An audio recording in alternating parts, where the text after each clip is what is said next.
لوگ ہمیں کہتے ہیں فوجیوں کی تعریفیں کرتے رہتے ہیں بیٹھ کے، فوج ایسی اور یہ ان کو اسٹیبلشمنٹ سے پیسے ملتے ہیں. ابھی میرا وہ انٹرویو گیا ہے نا جامعۃ الرشید میں نے انٹرویو لیا ہے، اس میں فوج کی بڑی تعریفیں. تو جو لوگ بھی اس طرح کی، بعض اپنے لوگوں نے اتنا غلط کمنٹس کیے ہیں مجھ پہ، بولا کہ آپ کو فوجیوں سے ڈرتے ہو، آپ لوگ جو فوج کی تعریفیں کرتے ہو. جو میرے پرانے لسنر ہیں ان کی بات کر رہا ہوں، واٹس ایپ پہ مجھے میسج بھیجے کہ آپ لوگ کو شرم نہیں آتی، فوج سے ڈرتے ہو، یہ کرتے ہو. تو مجھے بہت غصہ آیا جب زیادہ ہو گئی نا. میں نے ایک کو جواب دیا کہ شرم آپ کو نہیں آتی ہے، آپ لگتا ہے امریکہ سے پیسے لیتے ہو.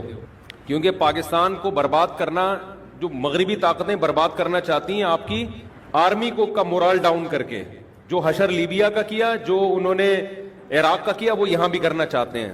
نیتوں پہ کیوں شبہ کرتے ہو بھائی؟ جب آپ کو رائے سے اختلاف ہے آپ بولو کہ ہمیں اختلاف ہے. اور فوج کے ہر آدمی کا ہم نے تھوڑی ٹھیکہ لیا ہوا ہے. مشرف کے خلاف جتنا میں نے بولا اتنا کس نے بولا ہوگا؟ وہ بھی تو فوج کا تھا. ایز اے ادارہ ہم تعریف کرتے ہیں، افراد کی ہم تعریف نہیں کرتے کہ یہ فرد بھی ٹھیک، یہ فرد تو اچھے برے آتے رہتے ہیں. فوج میں مشرف جیسا آدمی بھی تھا جس نے بیڑا غرق کیا، لیکن مشرف نے جو بیڑا غرق کیا، اس بیڑا غرق کرنے میں بہت سی سیاسی تنظیمیں بھی تھیں. اگر ہم اس وقت فوج کو غلط کہیں گے نا تو بہت سی آپ کی وہ سیاسی تنظیموں کو بھی پھر میں لپیٹوں گا ساتھ میں، جن کے آج آپ زندہ باد کے نعرے لگاتے ہو. آج بہت سے لوگ جو مشرف کو گالیاں دے رہے ہیں نا، مشرف کے غلط کاموں میں دبا کے سپورٹ کرنے والے بھی وہی تھے. تو اگر آپ نے مجھ سے مخالفتیں کروانی ہے نا کہ میں فلاں کے بولوں فلاں غلط، تو پھر میں بولوں گا اس نے یہ غلط کیا اور کس کے کہنے پہ کیا. پھر اس میں آپ کا بھی روحانی باپ دادے رگڑے جائیں گے، اس لیے چپ ہی رہنے دو تو زیادہ چاہے. تو ہم نے نیگیٹو بات کوشش کرتے ہیں نہ کریں، پازیٹو بات کریں، جو خوبیاں وہ بیان کرتے چلے جائیں. بس یہ اچھا کہا، یہ اچھا کیا، یہ اچھا کیا. نیگیٹو پہ آئے نا تو جنرل مشرف کے دور میں کچھ الٹے کام ایسے ہوئے ہیں جس میں آپ کے وہ سیاسی لیڈر جنرل مشرف کے ساتھ شریک تھے. جو غیر شرعی کام جنرل مشرف نے کیے ہیں، اس میں ان سیاسی لیڈروں کے میں نام لینا شروع کر دوں تو پھر آپ کا ہاضمہ ہضم نہیں کر پائے گا، اس لیے چپ ہی رہنے دو مجھے، ٹھیک ہے نا. تو بہت کچھ الٹا سیدھا ہوا ہے مشرف کے دور میں، اور اس میں ہمارے لوگ بھی تھے اس میں. لیکن جو سیاسی لیڈر ہوتا ہے نا، جو اس جماعت کا آدمی ہوتا ہے، اس نے قسم اٹھائی ہوئی ہوتی ہے کہ میرا لیڈر کتنا الٹا کرے، کتنا الٹا کام کرے، میں نے اس کو سیدھا کرنا ہے. اور دوسرا اپوزیشن کا لیڈر کتنا غلط کتنا صحیح کرے، میں نے اس میں کیڑے تلاش کرنے ہیں. کیونکہ ہم کسی سیاسی جماعت سے نہیں ہیں، لہذا ہمارا یہ طریقہ نہیں ہے. ہم ریاست کو دیکھتے ہیں، پاکستان کو بچانا ہے، کیونکہ اسلام کی ضرورت ہے. پاکستان سمجھ رہے ہو، اسلام کو پاکستان چاہیے، ایک ریاست چاہیے. ٹھیک ہے لنگڑی لولی اسلامی ریاست ہے، بہت سے غیر شرعی قوانین ہیں، لیکن اگر یہ بھی نہیں رہی تو پھر کچھ بھی نہیں رہے گا. تو اسلام کو جب ہم چاہتے ہیں مضبوط کرنا تو ہمیں پھر اپنی عسکری قوتوں کا دفاع کرنا پڑے گا. جس طرح سے ان کے خلاف زبان درازی ہو رہی ہے، بعض لوگ کہتے ہیں ہم فوج کو برا نہیں کہہ رہے، ہم تو فلاں کو برا کہہ رہے ہیں، لیکن ایسے کہہ رہے ہوتے ہیں کہ نتیجتاً یہی نکل رہا ہوتا ہے کہ یہی برے ہیں. تو باقی ہم نے فوج کے ہر بندے کا تھوڑی ٹھیکہ لیا ہوا ہے. فوج میں مشرف بھی تھا، ضیاء الحق بھی تھا. ہم مشرف کے حامی نہیں ہیں، بہت سارے غلط کام کیے، لیکن ابھی مشرف کا ایک بیان آیا بڑا زبردست. اس نے کہا یہ کام میں نے غلط کیا تو اس میں فلاں بھی میرے ساتھ شریک تھا. وہ فلاں چپ بیٹھے ہوئے ہیں. تو مقدمہ چلے تو پھر ان پہ بھی چلے. تو سویلین جو بات کر رہے ہوتے ہیں نا فوج کے خلاف، ان کے اپنے دامن بہت بڑے بڑے گناہوں سے بھرے ہوئے ہوتے ہیں. لیکن چونکہ آپ کے لیڈر ہوتے ہیں تو آپ نے فوجیوں کو تو برا کہنا ہوتا ہے، اور اپنے لیڈر کے بارے میں آپ چپ کر کے بیٹھے ہوئے ہوتے ہو. تو جب کہو تو پھر ادھر بھی کہو تو ادھر بھی کہو، اور نہیں کہنا تو پھر کسی کو بھی نہیں کہو. جیسے ہم کسی کو بھی نہیں کہہ رہے ہوتے.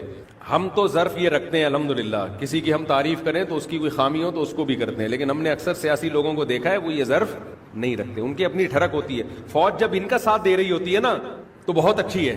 دیکھ لو تاریخ اٹھا کے دیکھ لو، اسٹیبلشمنٹ کیوں سیاست میں دخل اندازی کر رہی ہے، اسٹیبلشمنٹ نے یہ کیوں کیا. تو تمہارے کو جب لائی تھی اس وقت بھی تو سیاست میں دخل اندازی کی تھی. اس وقت یہ بات بولتے ہیں نا کہ ہمیں آپ نیچے، آپ بالکل نیوٹرل ہو کے بیٹھے رہیں، ہمیں آپ کی سپورٹ نہیں چاہیے، آپ ہمیں بالکل بھی اچھے نہیں لگتے. اس وقت بولتے ہیں نا. جب تمہیں اپنا باپ بنائے تو تم اس کو اپنا باپ بناتے ہو، جب تمہارے اپوزیشن کو باپ بنائے تو اس سے گندا دنیا میں کوئی ہے ہی نہیں. یہ ڈرامے بازی چل رہی ہے مارکیٹ میں. اب باقی فوج کو سیاست میں آنا چاہیے، یہ نہیں آنا چاہیے، یہ معین اختر نے کہا تھا میرے ماموں کی بات ہے، کس سے پوچھو؟ ماموں سے پوچھو. یہ اصولی طور پہ تو نہیں آنا چاہیے. جمہوریت کا مطلب جمہوریت ہے، فوج کا سیاست سے تعلق نہیں ہونا چاہیے. اب ہوتا ہے یا نہیں ہوتا، ہوتا ہے تو کیوں ہوتا ہے، کیا مجبوریاں ہیں؟ یہ مجبوریاں آپ اور میں فیصلہ نہیں کر سکتے. یہ بڑے لیول پہ بعض دفعہ ایسی نوبت آ رہی ہوتی ہے کہ سیاسی لوگوں کا خطرہ ہوتا ہے کہ ملک بیچ کے کھا جائیں گے یہ، یا اپنی نااہلی سے تباہ کر دیں گے. صرف مخلص ہونا کافی نہیں ہوتا ملک کے لیے، تجربہ بھی ہونا چاہیے, افراد بھی ہونے چاہیے, بہت ساری چیزیں اس میں تو اصول کی بات کر رہا ہوں, کسی کو تعریف یا مخالفت نہیں کر رہا, بہت ساری باتیں ہوتی ہیں. تو ہمیں چاہیے کہ جب ہمیں وہ باتیں نہیں پتا تو ہم چپ رہیں, نہ حمایت کریں اور نہ مخالفت کریں. بول دیں بھائی, مجھ سے کتنے لوگ بہت سارے سوال پوچھتے ہیں سیاست کے, میں کہتا ہوں بھائی مجھے نہیں پتا اس کے بارے میں اصول اور ضابطے کی بات تو کر سکتا ہوں, لیکن کسی شخص کے بارے میں یہ کہوں یہ اچھا ہے یہ برا ہے, یہ میرے بس میں نہیں ہے. اس کے لیے بہت نالج چاہیے, بہت تجربے چاہیے, وہ نہیں ہے ہمارے پاس. تو ہم کیسے بولیں بھائی, سمجھتے ہو؟ لیکن آپ دیکھو پاکستان میں ہر آدمی فنٹر بنا ہوا ہے. ہم اتنی بات جانتے ہیں کہ پاکستان کو ان سیاسی لیڈروں سے زیادہ فوج کی ضرورت ہے. سیاسی لیڈر آتے جاتے رہیں گے, فوج کا مورال ڈاؤن ہو گیا, فوج بدنام ہو گئی تو لوگوں نے فوج میں بھرتی ہونا ختم کر دیا. ابھی حضرت مفتی تقی عثمانی صاحب دامت برکاتہم نے ایک بیان کیا, اس میں بتایا کہ امام ابو حنیفہ کی کرامت تھی کہ وضو کے پانی سے ان کو گناہ دھلتے ہوئے نظر آتے تھے. اس پہ وہ مشہور زمانہ فتنہ نے باقاعدہ قہقے لگا کے ہنسائے. وہ اتنے بڑے عالم جن کی حرمین کے ائمہ ان کا احترام کرتے ہیں, ان کے استقبال میں کھڑے ہو جاتے ہیں.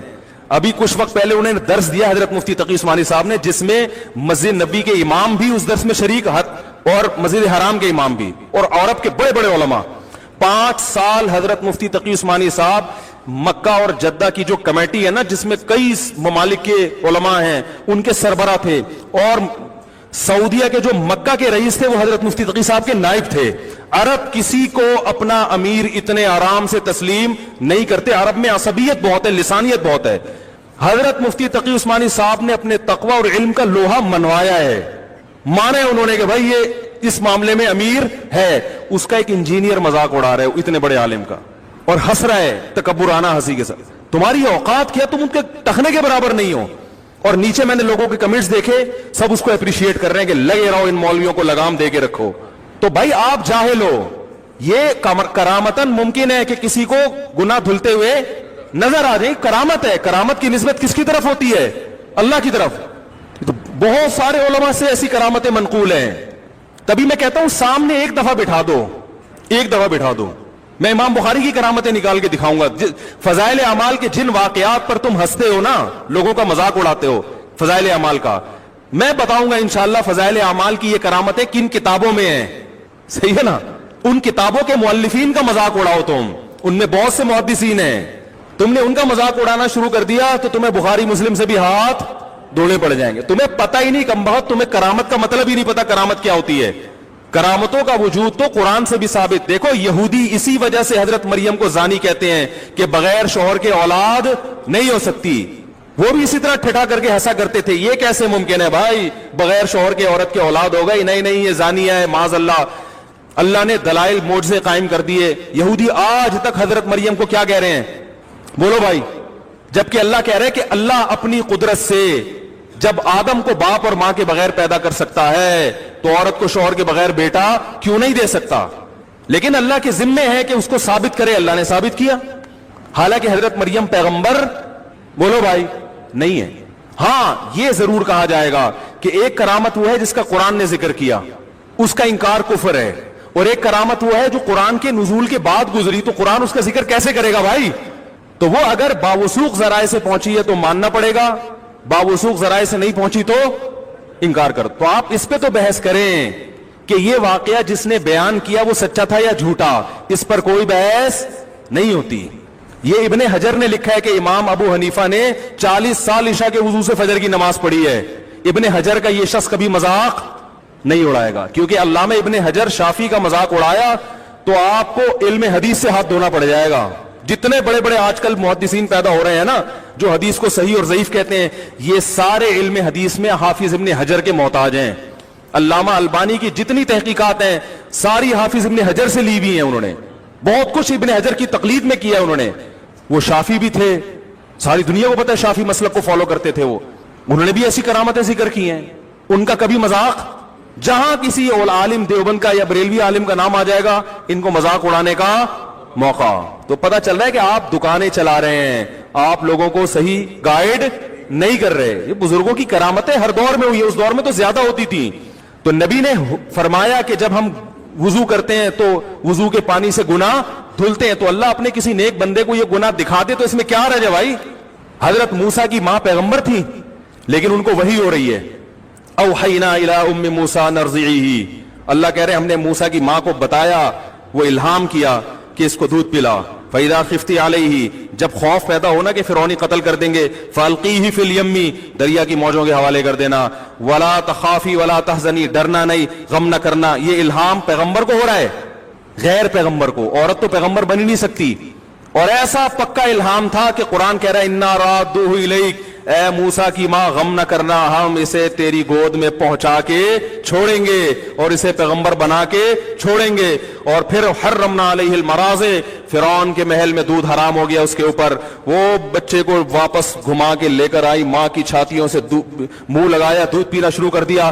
اللہ فرماتے ہیں ہم نے یہ اس لیے کیا تاکہ موسیٰ کی ماں کو یقین ہو جائے ان وعد اللہ حق، کہ اللہ کا وعدہ سچا ہے. پتہ چلا الہام اتنا طاقتور تھا کہ ان کو یقین ہو گیا کہ یہ کس کی طرف سے ہے، من جانب اللہ. تو قرآن سے پتہ چلتا ہے کہ غیر نبی کو ایسا الہام ہو سکتا ہے جس میں اس کو یقین ہو جائے کہ یہ کس کی طرف سے ہے، اللہ کی طرف سے.